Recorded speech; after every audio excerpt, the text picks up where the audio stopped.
Bismillahirrahmanirrahim. Assalamu alaikum everyone. Welcome to this class. We're going to talk about respiration.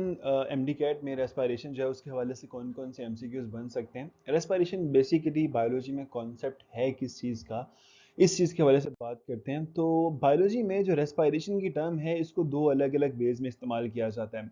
अगर हम एक common चीज़ की बात करें जो कि जो स्टूडेंट्स होते हैं 9-10 के अंदर स्टूडेंट्स या अर्ली फर्स्ट ईयर्स के अंदर जो स्टूडेंट्स होते हैं वो ये चीज़ अंडरस्टैंड करते हैं कि रेस्पिरेशन का मतलब होता है गैशियस एक्सचेंज जो हम लोग ब्रीथिंग करते हैं वो बेसिकली एक एक्सटर्नल रेस्पिरेशन है जो ब्रीथिंग है जो इनहेल और एक्सहेल करना होता है गैसेस को.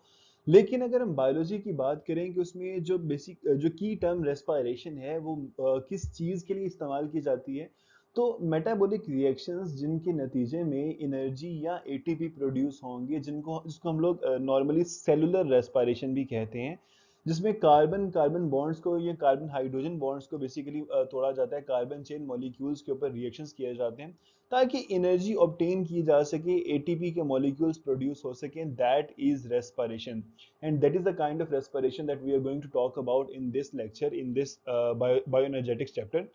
तो जो सेलुलर रेस्पिरेशन है जिसके नतीजे में एटीपी प्रोड्यूस होते हैं वो दो तरह की होती है. वी ऑलरेडी नो दैट कि एरोबिक और एनएरोबिक रेस्पिरेशन है.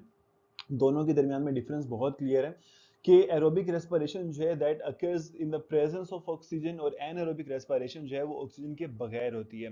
दोनों के प्रोडक्ट्स डिफरेंट हैं लेकिन इन दोनों में कुछ सिमिलैरिटीज भी होती हैं. तो अगर हम लोग रेस्पिरेशन के हवाले से बात करें जो पहला हमारे पास स्टेप है जो सबसे कॉमन फ्यूल सेल्स यूज करते हैं अपनी एनर्जी की प्रोडक्शन के लिए दैट इज ग्लूकोज. तो दोनों के अंदर सेम फ्यूल यूज हो रहा है दोनों में ग्लूकोज ही यूज हो रहा है चाहे वो एरोबिक रेस्पिरेशन है या वो एनएरोबिक रेस्पिरेशन है. इन दोनों में जो ग्लूकोज की ब्रेकडाउन होती है ग्लूकोज को सबसे पहले पायरोवेट में या पायरोविक एसिड से बोला जाता है उसमें कन्वर्ट किया जाता है. ये वाला स्टेप एरोबिक और एनएरोबिक रेस्पिरेशन दोनों के लिए सेम है. आगे फर्दर पायरोवेट को किस तरह से ट्रीट किया जाएगा that depends upon the availability of oxygen. कि जो ग्लूकोज है ग्लूकोज को तोड़ के पायरोविक एसिड तो बना दिया गया लेकिन पायरोवेट को आगे किस तरह से ट्रीट किया जाएगा क्या पायरोवेट को आगे एथेनॉल में कन्वर्ट किया जाएगा. अगर एथेनॉल में कन्वर्ट किया जा रहा है तो वो अल्कोहलिक फर्मेंटेशन है. अगर उसे लैक्टिक एसिड में कन्वर्ट किया जा रहा है तो वो लैक्टिक एसिड फर्मेंटेशन है. या अगर उसे एसिटाइल को एंजाइम ए में कन्वर्ट किया जा रहा है तो वो हमारे पास एरोबिक रेस्पिरेशन है. तो इस तरह जो पायरोवेट को आगे किस तरह से ट्रीट किया जाता है that depends upon the availability of oxygen before it enters the mitochondria. जो मॉलिक्यूल है ग्लूकोज का उसको पायरोविक एसिड में कन्वर्ट करके पायरोविक एसिड की आगे ऑक्सीडेशन की जाती है. ग्लाइकोलाइसिस का जो फिनोमिना है जो प्रोसेस है ये साइटोप्लाज्म में होता है दैट इज अ पॉइंट जो कि थोड़ा सा इंपॉर्टेंट है एमसीक्यूज के लिए. तो अगर हम लोग एनारोबिक रेस्पिरेशन की बात करते हैं इसकी दो अलग अलग टाइप्स हैं अल्कोहलिक फर्मेंटेशन और lactic acid fermentation. By the way fermentation is basically anaerobic respiration. तो अल्कोहलिक फर्मेंटेशन में क्या होगा जैसे मैंने आप लोगों को पहले बताया कि जो ग्लूकोज है ग्लूकोज को ब्रेक डाउन करके इसकी ग्लाइकोलाइसिस करके पायरोवेट या पायरोविक एसिड जो है वो बनना दोनों के अंदर कॉमन है. ठीक है. आगे कुछ प्रिमिटिव सेल्स या फिर जो यूकैरियोट्स हैं फॉर एग्जांपल यीस्ट इनमें पायरुविक एसिड को ब्रेक डाउन करके एथानॉल अल्कोहल में कन्वर्ट किया जाता है दैट हैपेंस इन यीस्ट. ये वाला पॉइंट इंपॉर्टेंट है कि अल्कोहलिक फर्मेंटेशन बैक्टीरिया में होती है या यीस्ट में होती है. ये काफी इंपॉर्टेंट पॉइंट है. तो यीस्ट के अंदर इसको एथानॉल अल्कोहल में कन्वर्ट किया जाता है. ये कहाँ पर हो रहा था आप लोगों ने बेकिंग इंडस्ट्री में देखा होगा. खमीर उठाया जाता है बेसिकली बेकिंग इंडस्ट्री के अंदर. तो वो ये अल्कोहलिक फर्मेंटेशन के जरिए किया जा रहा होता है यीस्ट के जरिए किया जा रहा होता है. इवन आप लोगों ने जब अगर घर में पिज्जा वगैरह बनाने के लिए डो प्रिपेयर करनी है तो you put yeast in it. आप उसमें यीस्ट डाल के उसको थोड़ी देर के लिए छोड़ देते हैं और यीस्ट फिर अल्कोहलिक फर्मेंटेशन के जरिए जो एथेनॉल प्रोड्यूस करता है कार्बन डाइऑक्साइड रिलीज होती है इसमें. और वो जो कार्बन डाइऑक्साइड रिलीज हो रही है इट प्रोड्यूसेस द बबल्स या वो जो पोर्स होते हैं डो के अंदर वो इसकी वजह से प्रोड्यूस होते हैं. उसके बाद लैक्टिक एसिड फर्मेंटेशन की बात करें ये नॉर्मली बैक्टीरिया परफॉर्म करते हैं और पायरुविक एसिड को लैक्टिक एसिड में कन्वर्ट किया जाता है.